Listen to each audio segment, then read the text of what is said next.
Kelly Capper with KCAB News.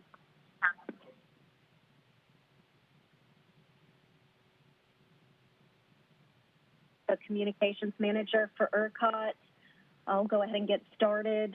We are holding this media call today to provide you the latest information on ERCOT's grid conditions and what we're expecting throughout the day and into tomorrow.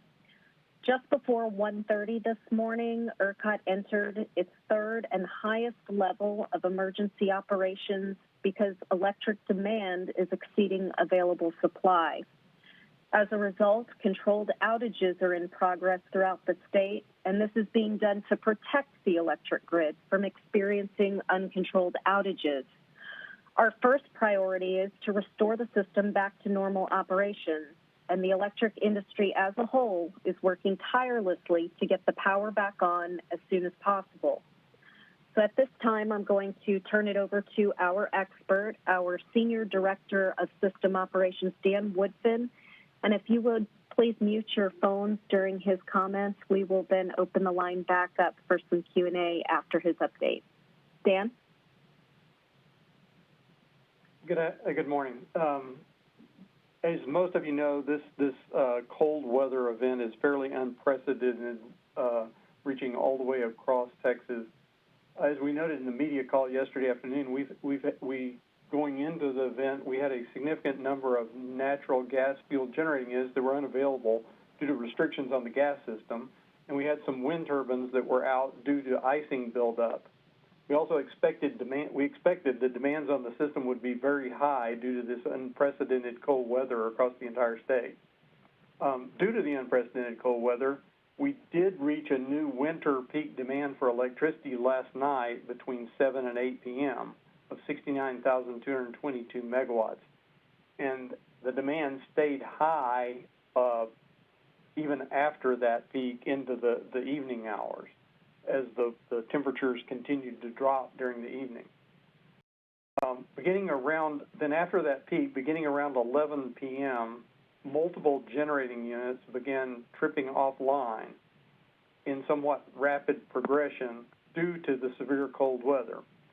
As a result of this decreasing supply and the continued high demand, we began to see diminishing reserves, where reserves are kind of the amount of generation that we have in excess of the demand by electric consumers on the system. So we were seeing diminishing reserves. As they diminished, we have a established emergency operation plan, and we implemented that plan to make sure that we were able to maintain the balance between supply and demand on the system.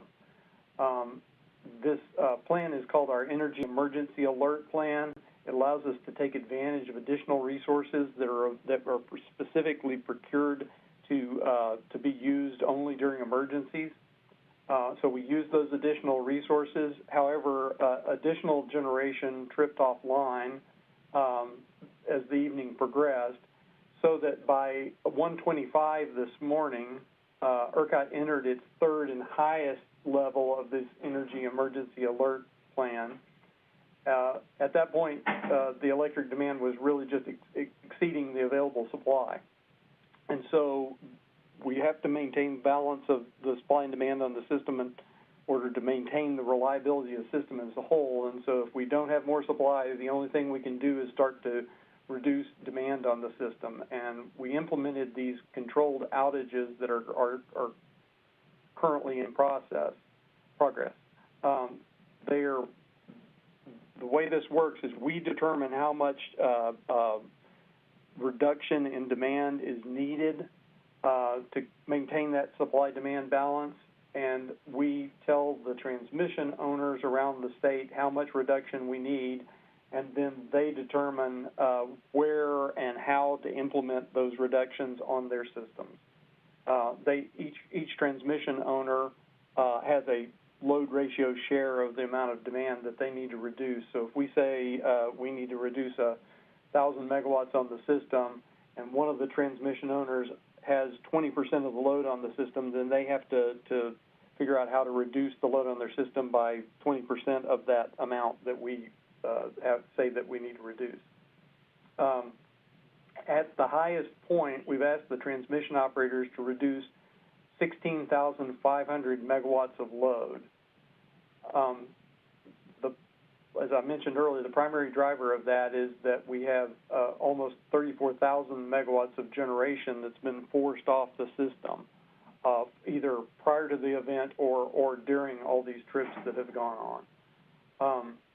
The transmission operators tell us they're using all of the feeders, just the wires that go out to individual neighborhoods. They're using all of the feeders that have been designated for use for this type of outages, while trying to avoid critical loads like hospitals and emergency responders. These outages will continue until there's sufficient generation being able to be brought back online to meet the demand on the system. At this time, we anticipate that we'll need to continue these controlled outages at some level for the rest of today and at least the first part of tomorrow, perhaps all day tomorrow. Because of the severity of the event and the amount of load that's had to be shed, the electric providers typically rotate these outages, but they haven't been able to do that because of the quantity of outages that have been needed. I should note that we are working tirelessly to try to get the power back on as soon as possible, and we know that the generators and transmission providers are doing the same. So with that, I'll stop and let Leslie guide us through some questions. Okay, thank you, Dan. Because we have so many folks on the call, I think what I'd like to do is start with a brief roll call. We've put together a list of some affiliates, and we'll see if those folks are on the line. And then if there is time, we can take a few additional questions. First, I'd like to see if the Associated Press is on the line and has any questions. Hello? Yeah. Yes, hi. Can you hear me? Go ahead. Yes, we can. Yeah, okay, hi. This is Paul Weber with the Associated Press. Can you estimate as of right now how many homes are without power intensive?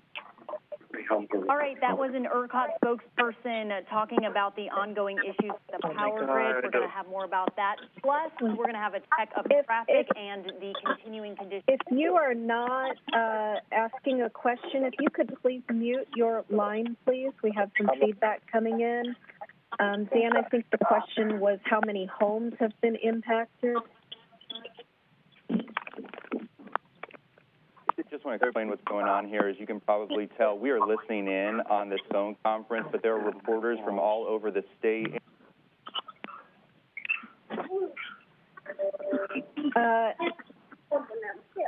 Yeah, so I think if you are not asking a question, if you could please mute your line. We are getting a lot of feedback. To answer your question, I think we're looking at an impact of around 2 million. The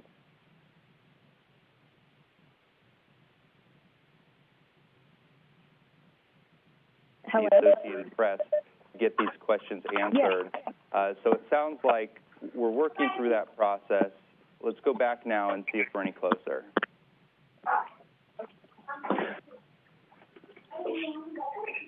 Sounds like we're not. So I'm just going to recap what we know at this point. The headline out of this, from what I'm hearing, is that they...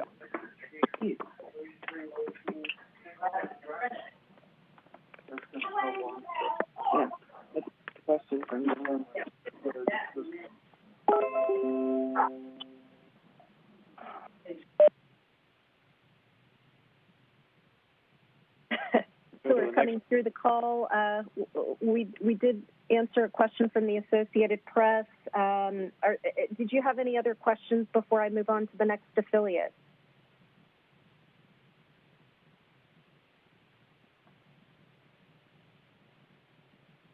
Okay. Is anyone from the Dallas Morning News on the call? And if so, if you have any questions? Hi there, Allison. You were recapping why this is happening. Can you sort of remind the viewers why this is happening across Texas? Yeah, and let me know if you guys want to switch over to the weather computer at any point. I know this is kind of a developing situation. We haven't had to deal with it. Kill these network capacity before. At 10:41, welcome back, everybody. I want to take you straight to our live Transtar camera. One of the areas of concern here is right behind me. This is the West Loop. It looks like an ice skating rink out there. This is by the Katy Freeway. Now, before they shut down the freeway interchanges, we did see a couple of accidents there, but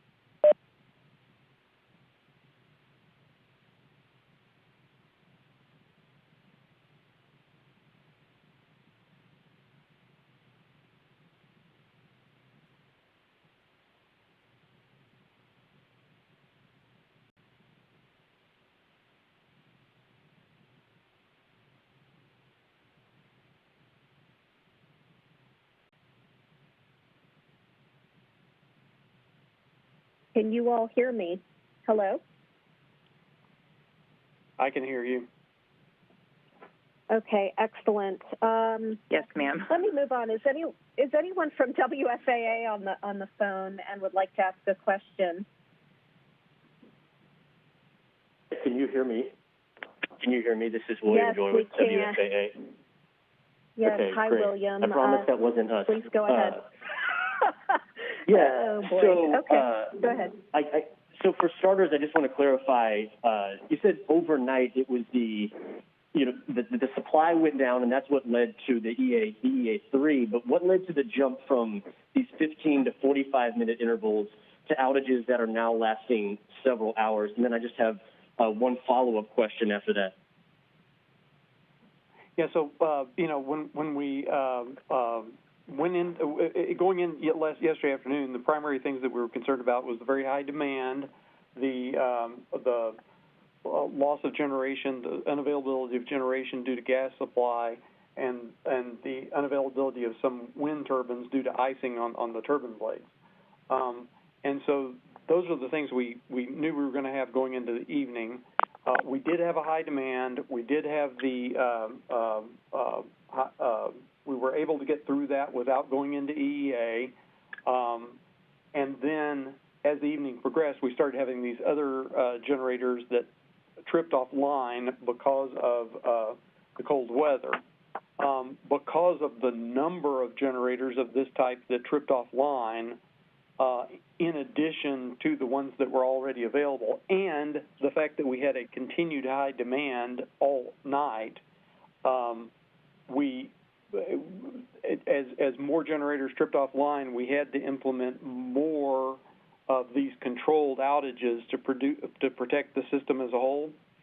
And that, as the night progressed, that wound up being such a big number that the transmission providers are having difficulty doing the kind of normal rotation of one area and then switching to a different area being out, a different area being out. They just don't have enough options that don't have critical facilities like hospitals or emergency responders, those kind of folks on there to move from between. And so they've kind of used all of the circuits that they can to meet the kind of high amount of outages that are required to balance supply and demand and preserve the reliability of the system as a whole. And then just following up on that, you gave a sort of timeline on the window for how long this would last as being, all day today, possibly all day tomorrow. But one thing we've also noticed is that it seems like the number of people, at least with Oncor, who are without power has been increasing. Do we know why that would be, and do we expect the number of people to increase as time goes on until this is resolved? Well, as the day has progressed today, since early to mid morning, we've seen a slowdown in the number of generators that are tripping offline, and so that's allowed us to not have to increase that total amount of loads that are undergoing these controlled outages. And so we would hope that number would be able to go down rather than going up further as additional ones of these generators that were forced out due to the cold weather are able to come back online. We don't think these outages in general are going to be multi-day outages or anything like that. There may be a few that are, but we think in general they should be able to come back in a matter of hours, and so we would the how quick we can reduce the number of outages down is really completely dependent on the amount of generation that is currently unavailable that becomes available as the day and night to night progresses. And then, sorry, just one last quick fact check thing. So I know the last time we hit this level was, I think, February 2011. Do we know the longest timeline you guys had to go running these kind of rotating outages? This is certainly more megawatts and longer than we've ever had to do in the past, I believe. And okay, thank you. Okay, I'm going to go ahead and keep going down the list. Is anyone from the San Antonio Express News on the line and would like to ask a question?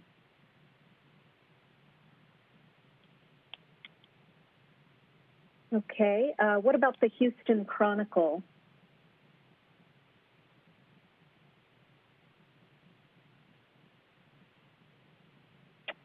Do we have anyone from the Rio Grande Valley who would like to ask a question?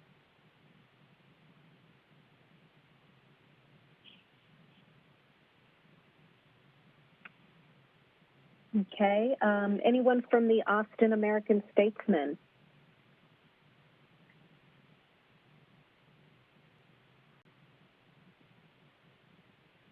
Hey, this is Brandon Mulder with the Statesman. Oh, good. Hi, Brandon. Hey. Yes, we can. I just want to go back to your remarks about some of these generation units being knocked offline. Can you talk a little bit about what those energy sources are and how they got knocked offline, and how many megawatts that they are sort of not supplying to the system that we can usually expect? Yeah, yes, I guess you're really asking about the ones that went offline during the night last night? Yes. And so for the most of those generators that went offline during the night last night were either there were a few additional wind generation that went offline, but the majority of them were thermal generators, like generation fueled by gas, coal, or nuclear. And so most of the plants that went offline during the evening and morning today were of that, fueled by one of those sources.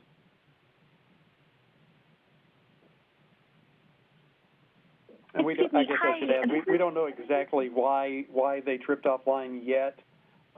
There's some limited reporting that they do, but we're certainly going to be doing, our normal event analysis that we do. This one will probably be bigger than our normal event analysis, but we'll certainly go through and figure out why those things have happened. Okay, and one last thing. Okay. I'm so sorry, Brandon. Did you finish? Yeah, just one follow-up. Yes. Of all these generation units that are offline, what is their total combined energy supply to the grid that we're not seeing right now because of this?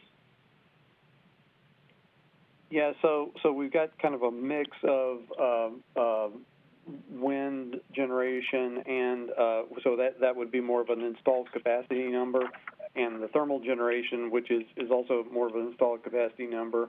And the aggregate of that, I believe, of everything that's unavailable right now is about 34,000 megawatts.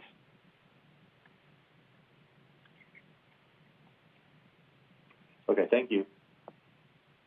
Hi. Okay, I think we're going to... News. I think we got skipped because of all the static and the feedback and everything. I'm sorry if this was already asked. We were kind of recovering from that. Can you tell us again why some of these outages are lasting more than the 45 minutes? And are these rotating still now, or are we in something different? Yeah, so it's really a matter of the transmission owners have a number of circuits that they've identified, a number of areas that they've identified that they can use for these kind of outages, and when they're needed to preserve the reliability of the system, and they don't use areas where there are hospitals or emergency responders and those kind of things. And there's some other technical things that cause them not to use certain areas. And so they're kind of bound to use those areas that don't meet one of those categories. And because of the amount of load shed that we've requested or that we required in order to balance supply and demand, they really don't have enough options to be able to rotate between different areas, and so they're basically having to take all of those areas that don't meet one of those kind of critical criteria or technical criteria, and they can't rotate through them and still reduce the demand by the amount that we need to maintain reliability. Hi, this is Jay Avila from News 4 in San Antonio. Would you say that your emergency plan was inadequate? Not at all. The plan actually has worked in these cases where we there's just insufficient supply of generation on the grid to meet the very high demand on the grid.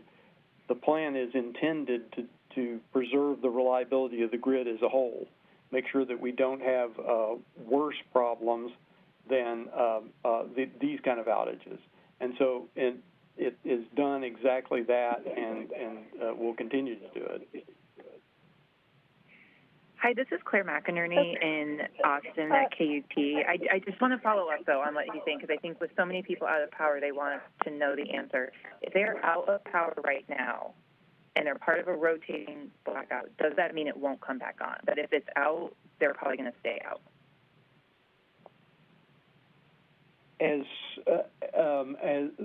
It depends on the transmission owner. They're the ones that are really in control of that.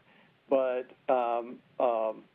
it really how long that each of those that the outages stay in place depends on how quickly we can get additional generation back online in order to meet that demand. And so really that's a function of how quickly those generators can come back on. In Houston. Okay, we have about 5 more minutes. I wanted to circle back to the Houston Chronicle. I've been informed that they're on the line and would like to ask a question. Are you unmuted and available?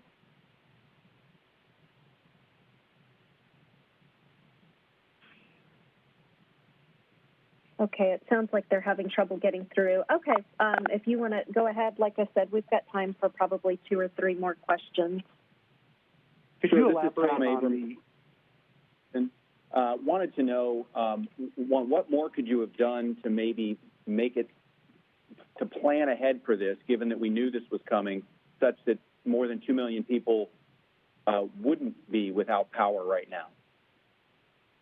Yeah, so after for about the last decade, the generation industry has worked to improve its winterization procedures and develop best practices for winterization, and all of those have been put in place. We had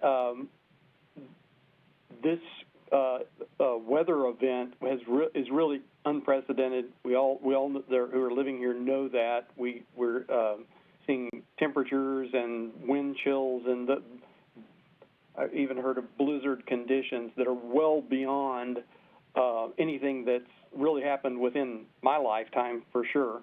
And you have to go back to the 1940s or something, I think, to see these kind of conditions. And so it's really the appropriate level of winterization has been, we've developed best practices, and honestly, ERCOT doesn't own generation or transmission. Hopefully a lot of you that aren't used to dealing with ERCOT may not know that, but we don't own the generators, we don't own the transmission.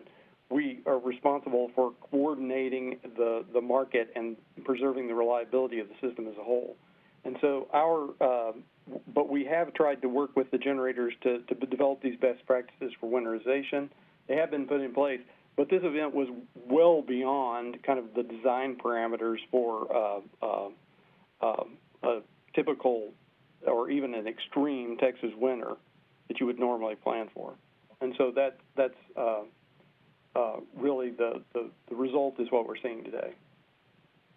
Houston's mayor said that the power outages were not rolling blackouts, but you're saying that for most, if not all, the people who've lost power, these are in fact controlled rolling blackouts that are just lasting longer than initially anticipated.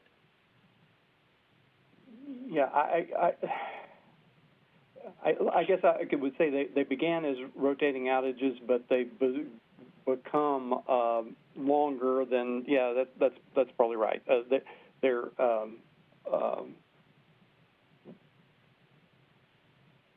They're controlled outages, and they are lasting longer than what would normally happen, just because of the magnitude of the amount of load shed that's been required. This is David Gonzalez with KHOU. My question for you, Mr. Woodfin, is you mentioned that right now, obviously, the supply can't keep up with the demand, and that ERCOT determines how much the reduction is needed to keep balance. You mentioned that transmission owners, for example, here in the Houston area, like CenterPoint, need to figure out what they need to reduce. Do you notify them? Have you notified specific transmission owners and operators how much power they need to reduce their area by, for example, in the Houston area? Yeah, so the way that works is we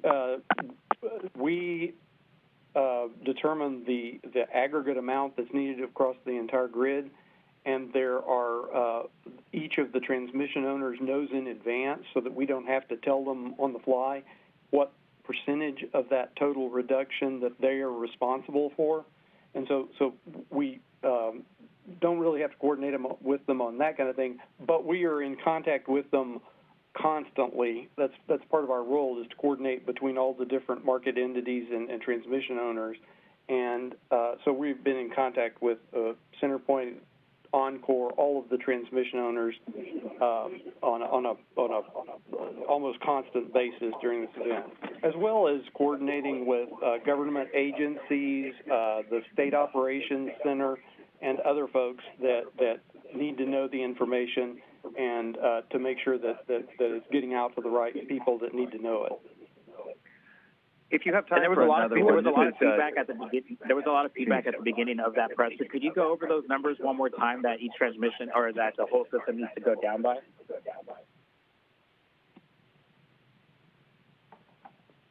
I'm sorry. Number. I'm not sure. I understand what numbers. You mentioned that the transmission owners as a whole have been notified what power or what amount they need to reduce the power by in megawatts. Could you go over those numbers again and what each, for example, CenterPoint is responsible for? Yeah. So the kind of the aggregate amount of reduction at the peak this during the day-to-day has been 16,500 megawatts of total reduction across the system. And each transmission owner is responsible for a share of that. There actually is a published table that's available on the public website that gives those ratios. I guess I can give you a few examples. Like Oncor is responsible for 36%, because they serve 36% of the overall load electrical demand in Texas. CenterPoint's share is nearly 25%. So they serve about 25% of the load in Texas. What's the transmission over in San Antonio? San Antonio, CPS Energy is responsible for 6.79%. A couple of questions for you from Dallas. Is there a limit on the length of time? I mean, you mentioned that these blackouts are having to sit in certain areas because those are the areas that don't have these specialty situations. Is there a limit? I mean, people are without heat and going on 5 hours now. Yeah, I mean, this is not a preferable situation, and we all recognize that. But and so we're doing everything in our power to try to not just ERCOT, but the generation owners are trying to get their generators back as quickly as they can. and the transmission owners are trying to do everything they can to keep the system reliable. But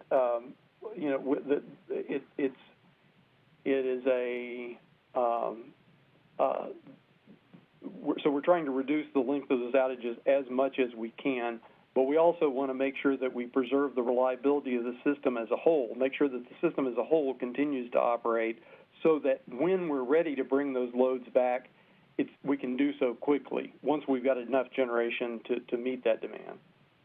Right, I understand that. So the answer is no. There's no limit to the amount of time that the lights can be out. Another question for you. You guys have a forecast on your app which shows anticipated demand and anticipated supply, which early in the day always looks pretty terrible. It did yesterday. Today it looks catastrophic, but yet as the line moves throughout the day, those numbers get a little bit more closer together. Do you expect that to happen, or looking at your app today and the forecast, is that really going to be the difference because it looks like it's pretty significant?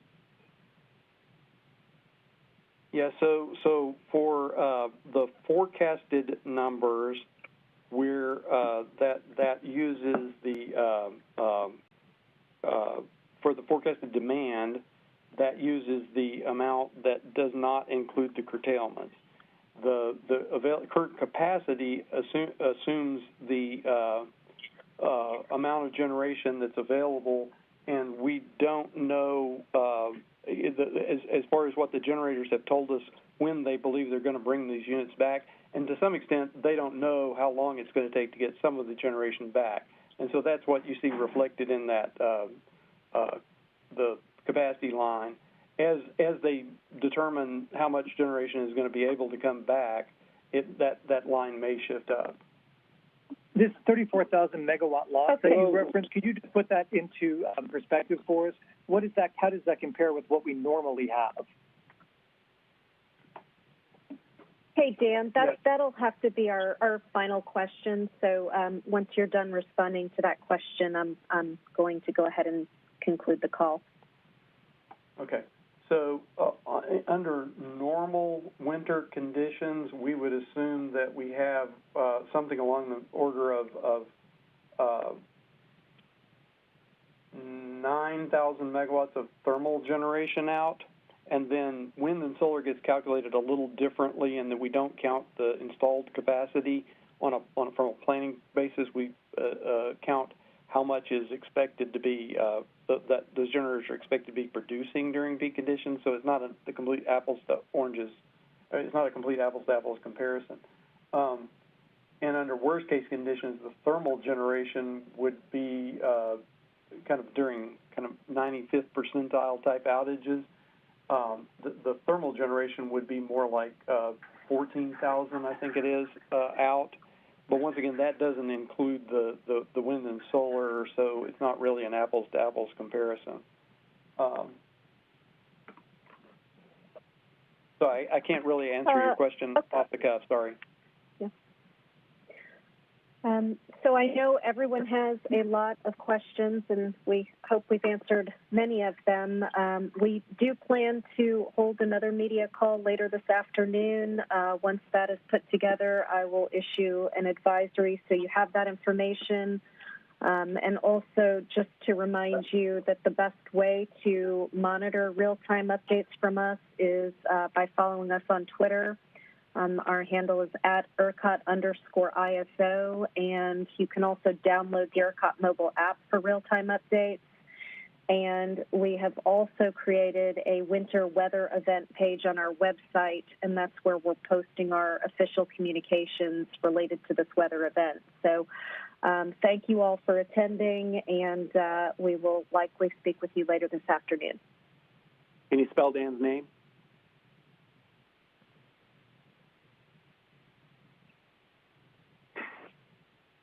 Thanks for using WebEx. Visit our website at www.webex.com.